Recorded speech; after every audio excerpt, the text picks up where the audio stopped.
Hi guys, this is Mark Cruz. Pag-usapan natin yung promo ng Mitsubishi Mirage G4. Meron siyang promo ngayon na zero down payment, tapos 90 days pa bago ka mag-start ng monthly. Pero may mga catch yan, okay? So, ang zero down payment is 20% approval.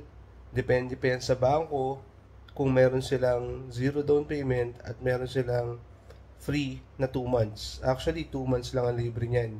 Hindi po 3 months. 2 months lang. Pero, 3 months bago ka magbayad. 'Di ba? Ganito po yan.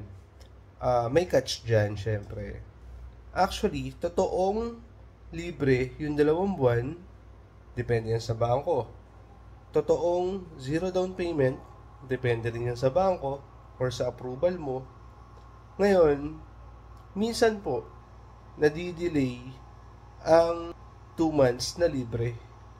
So, may mga time or may mga instances na kailangan mo maghulog after a month, after 1 month. Kasi, hindi pa nadideposit yung libre mong 2 months. May mga time pong nangyayari yun.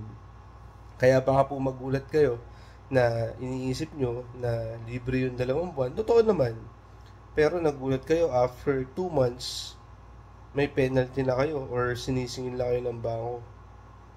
Kasi, hindi pa nadideposit yung 2 buwan na libre. Kasi, i-deposit po yan sa account nyo eh.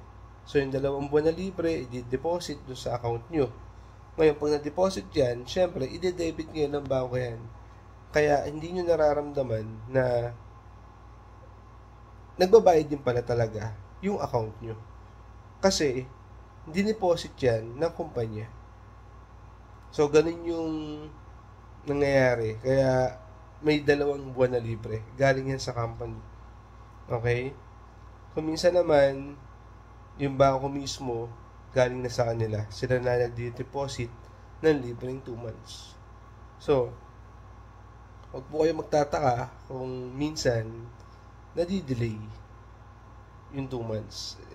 Ganun talaga nangyayari.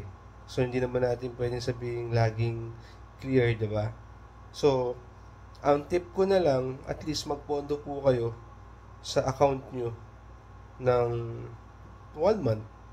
Para kahit madelay ka, at least may allowance pa rin. Ngayon, i-monitor mo na lang din yung account mo kung na-deposit na ng company or ng bangko yung 2 months na libre. So, sana malinaw. Ngayon, ulitin ko, 2 months lang po ang libre, hindi po 3 months. Pero 90 days is 3 months. 90 days bago kayo magbayad or bago magsimula yung monthly. Kung na-deposit na ng company or ng bangko, yung 2 months na libre.